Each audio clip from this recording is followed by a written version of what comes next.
حسبنا الله لا إله إلا هو عليه توكلنا وهو رب العرش العظيم لا حول ولا قوة إلا بالله.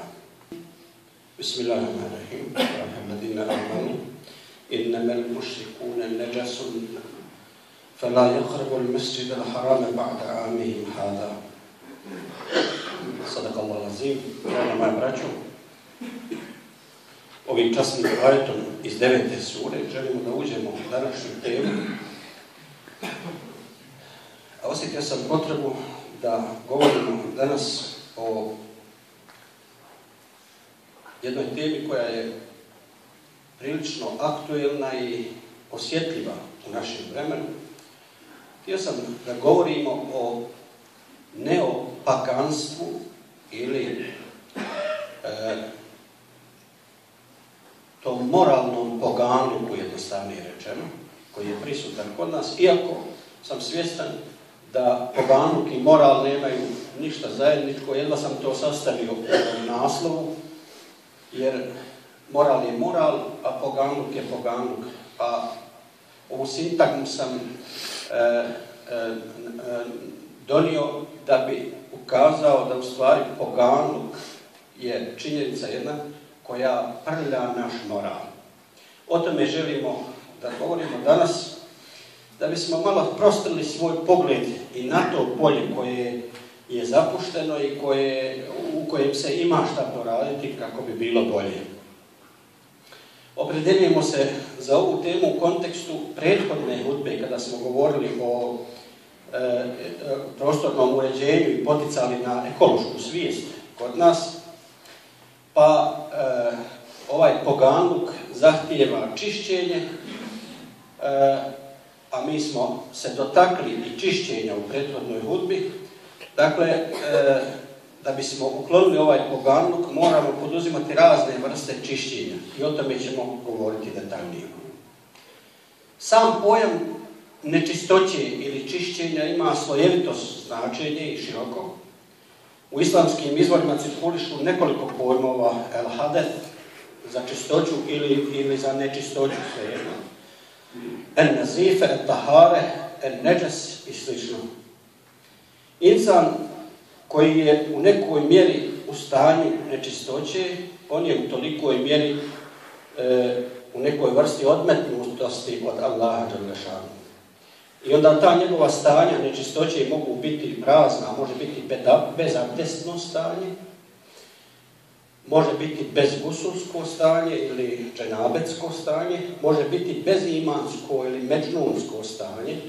I svako od tih stanja zahtijeva određene mjere da bi se čovjek povratio na onaj normalni kolosijek i doveo se u stanje čistoće i bliskosti Allaha dželešanu.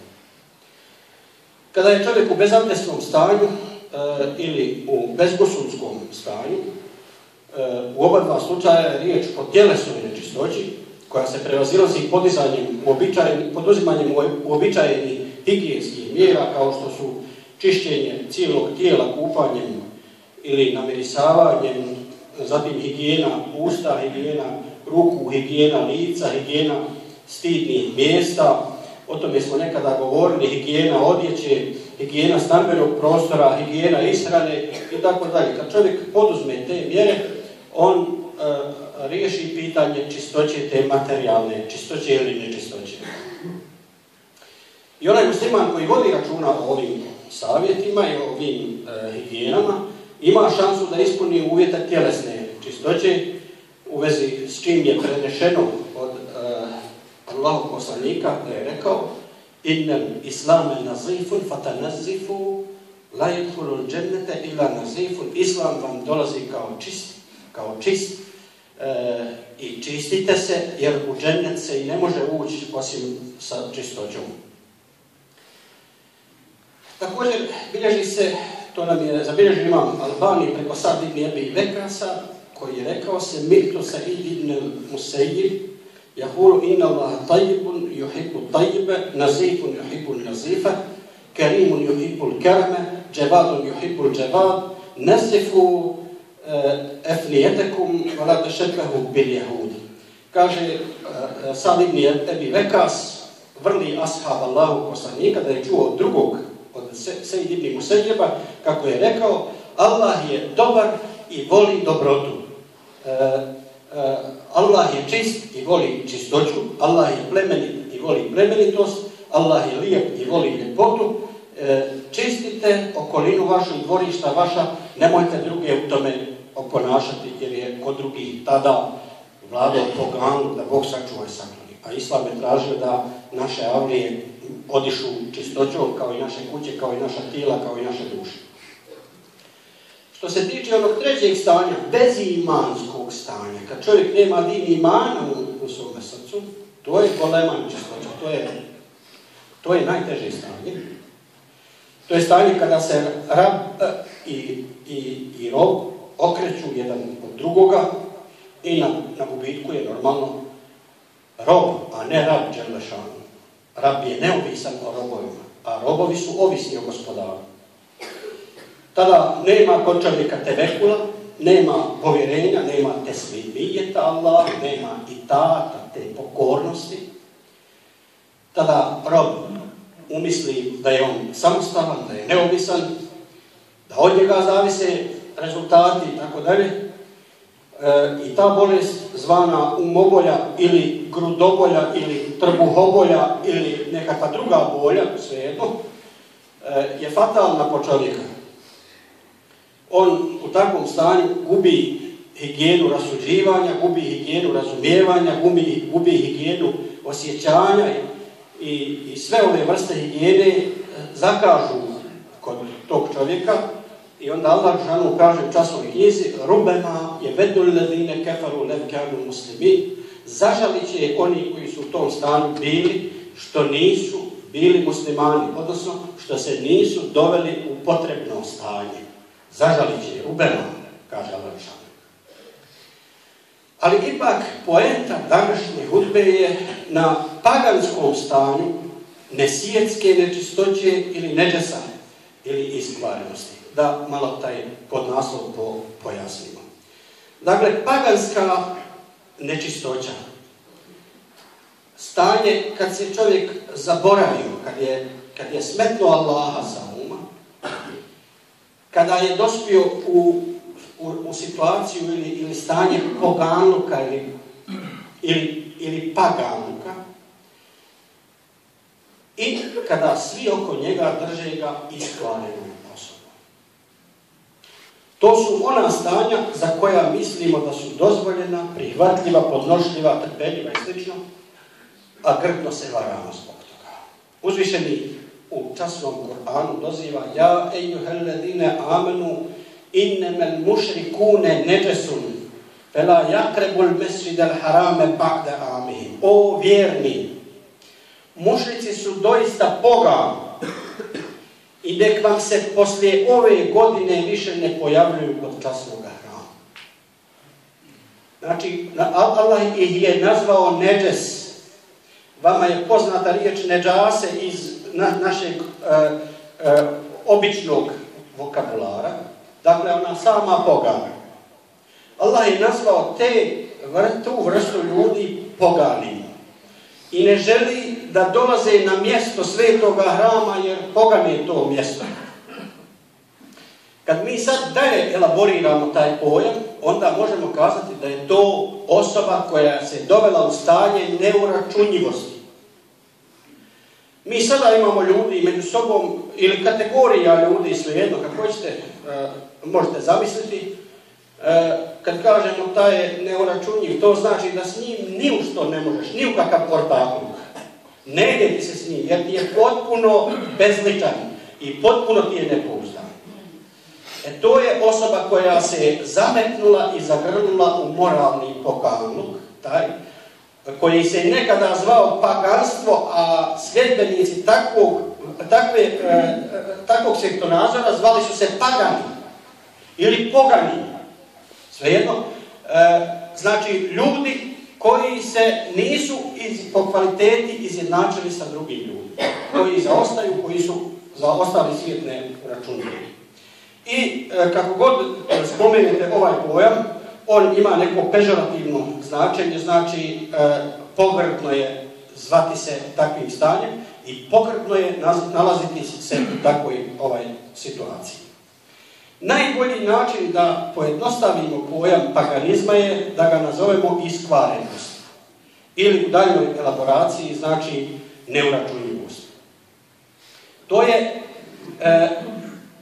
najpoželjnija situacija za vakat u kome ljudi žele progutati jedni druge ne vodeći računa o tome šta je hak. Dakle, kada se dovedemo u to stanje, onda među nama vlada nepouzdanost, nepovjerenje. I jedini cilj svakome od nas je samo da progutamo. On svoga konkurenta više ne doživljava kao konkurenta koji će iznuditi kod njega veći napor i izdići ga na viši nivo. On u svom konkurentu ne gleda to, on u njemu sad gleda protivnika kojeg treba progutati po svaku cijenu. Naše društvo bosansko trenutno ima veoma prepoznatljive znake tog stanja. Mi u čemu god da se natječemo, u čemu god da učestvujemo, mi samo gledamo kako ćemo smaći onoga do sebe. Nije bitno koje on ima reference i kakve on zasluge ima, koje su njegove potencijali i mogućnosti. Ne. Prevashodni naš cilj je da mi njega eliminišemo, da ga nigdje nema. I to je očiti znak da u našim srcima leži ta vrsta poganluka. Da smo se mi zametnuli u nešto što se zove poganluk, u kojem ne može da procvate ništa lijepo i da se dogodi nešto što će unaprijediti i naše odnose i nas same. Vidite, prateća obilježja individualne i društvene stvarnosti paganskog vremena, onoga kad su stvarni pagani živjeli, prateće odlike toga vremena su bile krivovjerje, neuredan spolni život, neodgovoran odnos spram djece, ugrožavanje drugog i neznanje. Dakle, ovo su bile osnovne odlike paganskih društava. Dakle, neuredan spolni život, zatim neodgovoran odnos spram djece, krivovjerje, ugrožavanje drugog, samo jesi li jači od njeg, i neznanje. Tamo gdje su carovale ove činjenice, ta društva su se nazivala paganskim društvima. Ako sada prenesete ovu u naše doba i postavimo sebi pitanje, čekaj, ima li kod nas krivovjerja? Ima li kod nas neurednog spolnog života? Ima li kod nas ugrožavanja drugoga? Ima li kod nas neznanja? Pa mi sa malim daškom odmah možemo reći, čekaj, pa paganizam je došao i na naša vrata. I među nama ima te pogani, na koju je Allah ljud izuzetno. Onda moramo raditi sa sebom. Imam Buhari bilježi da je Ibn Abbas radijallahu anhu rekao: El hadetu hadethan, ešedduhuma hadetul lisan. Dvije su vrste nečisti, a teža i gora nečist je ona koja izlazi kroz usta čovjeka na njegov jezik. To je gora nečist. Dakle, šta bi mi sada od ovog poganluka o kome govorimo mogli primijeniti kod nas? Evo, ja ću postaviti neke dileme i da vidimo imamo li validne odgovore na te dileme. Protjerasmo li stid između nas? Jel da čuli smo dobro kako naši stariji govore, čega se pametan stidi, time se budala diči. Ono čime se mi danas dičimo, toga su se naši preci stidjeli. Ako nije tako, vi kažete da sam ja pogrešno percipirao stvari. Drugo, šta bi iz naše bogobojaznosti? Da li nam je stran pojam interesobojaznosti? Bogobojaznost je da čovjek u situaciji kad mu se nude dvije alternative odbaci onu koja je haram radi bojazni od Allaha dželešanu, makar mislio da će usrećiti njegovo 9. kolje. Ipak da smogne snage da je odbacio, da kaže ja ne smijem od Allaha ovo uraditi jer ovo Allah zabranio. Bez obzira kako mi se činilo. To je bogobojaznost. Ako nije to, ako njega mala neka sitnica zavede, onda je to interes oboja, on robuje interesu. Da li imamo toga kod sebe? Evo tamo ti neko namigne, obeća ti neku privilegiju, za uzvrat traži da bogohulno nešto djeluješ. Šta će biti? Djelovat ćeš bogohulno iz iskustva, vidim, znam, čujem, na kraju krajeva to je preplavilo naše društvo. Zatim, zar nismo uveli alkohol u svaku oblast našeg života, pa niti šta započinjemo, niti šta završavamo bez alkohola, a alkohol je haram. Očiti haram, najjasniji haram. A uđete li u muslimansku kuću, vidjet ćete da musliman ne gubi društvo sa alkoholom. Alkohol je tu obavezno. U svakoj se situaciji za njega nađe mjesta, a musliman čovjek. Zar to nije moralni pogalnog svoje vrste? Zatim, kakve smo sve spodobe spremni podržati radi dunjaluka, koja smo sve nedjela spremni uraditi iz vlastitog interesa, to sami sve možemo postaviti pitanje. O tome smo čak govorili u jednoj od tema iz prethodnih hudbi kad smo govorili o klimoglavi. Dakle, kako je to tvoje srce, kakva je to tvoja savjest kad si ti spreman podržati bilo šta? A vidite šta malo prije u hadisu kaže Allahu poslanik. Dakle, možemo tebe nazvati čovjekom ili si ti jedan paganin koji je sebi dozvolio da njegovo srce odiše prljavštinom i tom moralnom zapušćenošću. Zatim, ako postavimo sebi pitanje kakva nam je stambena kultura, avlije nam krase statue od malih psića, šarenjih, crnih, vakih, jakih, zamandaljene kapije, spusnuti drvoredi od kojih ne vidimo nikoga, niti nas ko vidi. To nije muslimanska avlija. Muslimanska avlija je bila takva da je ona rado primala gosta i prolaznika.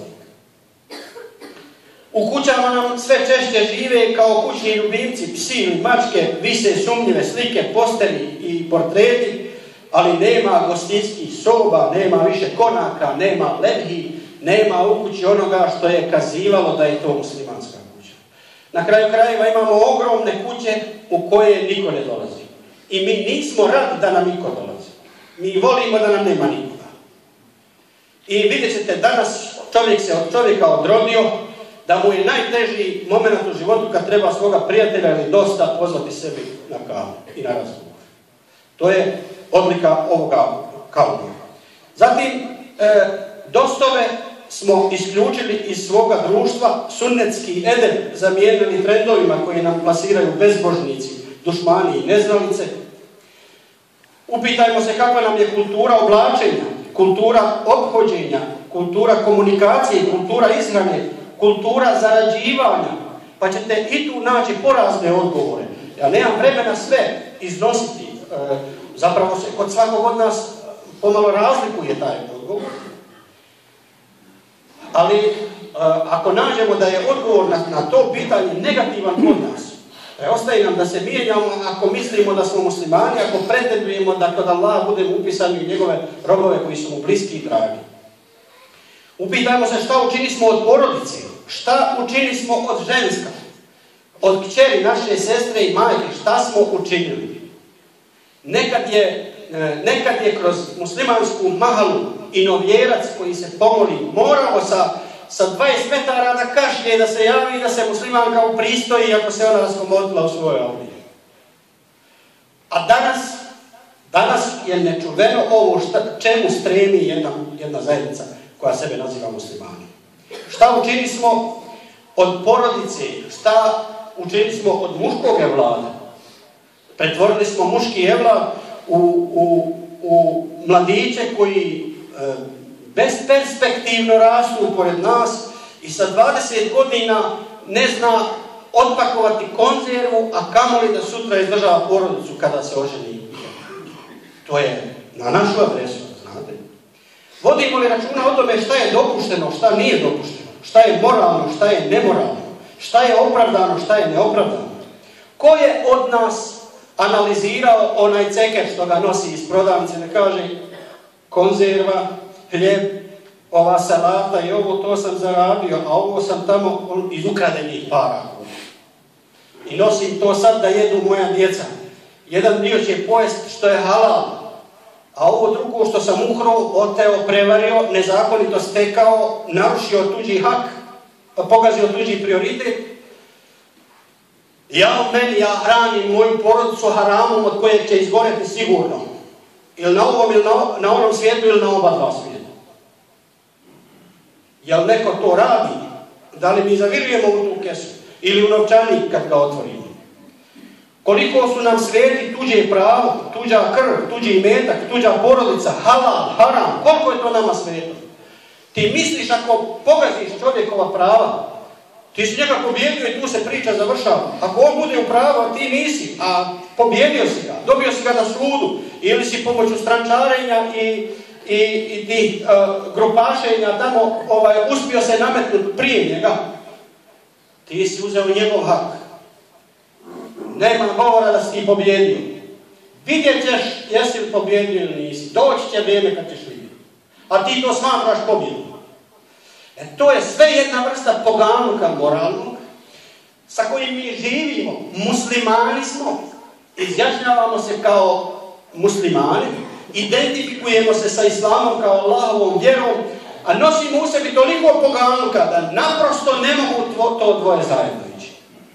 I onda nema niko od nas robova pravo da te nazove nemuslimanom, jer Allah odlučuje ko je musliman. Ne. Ali Bog me ti dobro vidi. Allahovi propisi kazuju da sa ovim stanjem čovjek ne može biti musliman.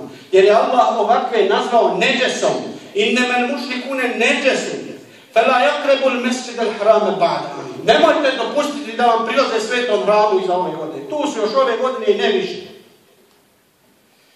Dakle, koliko su nam prljave duše, koliko su nam prljavi naši nefsovi, prljava savjest, nečiste namjere i nijetovi, pa spram toga prljava i naša djela, to su pitanja na koje sami sebi moramo dati odgovor. I kad damo odgovor, nije samo u tome smisao, nego je smisao u tome da poslije tog odgovora, koji će možda biti poražavajući za tebe, poduzmeš nešto da se spasiš kao Allahov rob, kao insan i kao musliman. Da se spasiš i da spasiš onog do sebe, naročito ako je to iz tvoje porodice, jer si i zadužen za njih. Tako sam razmišljao o ovome. Jer imamo nešto na što se niko ne osvrće, što je strašan poganuk, karakterističan za paganska društva i paganske pojedince, a saživjelo je s nama tako da mi ne osjećamo da je to grijeh. Da su ta stanja jedna vrsta nečisti, jedna vrsta prljavštine, jedna vrsta grijeha koja vuku direktno u džehennem. Moramo se probuditi iz tog gafleta. Stvari nazvati njihovim imenom i boriti se da se prevaziđe ta situacija.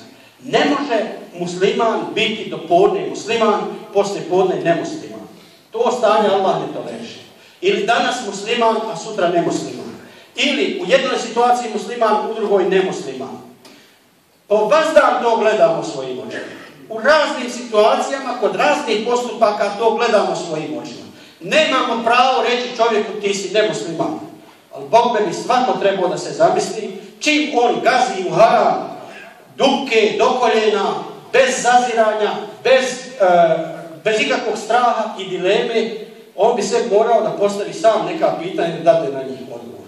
Što kaže jedan uvaženi šejh, kaže mi znamo ovako i voliko ko zna bolje širokomu polju.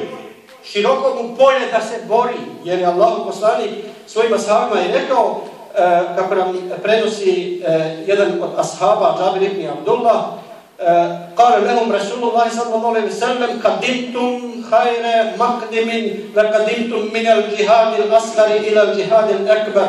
Kaže, vraćate se, a vraćali su se iz vojnog pohoda. I on govori svojim ashabima, vraćate se iz dobrog pohoda, iz plemenitog dijela. Borili ste se, znači, na Allahovom putu. Ali, vraćate se iz male borbe u veliku borbu. Kalu, ja Resulallah, va mel džihadul ekber.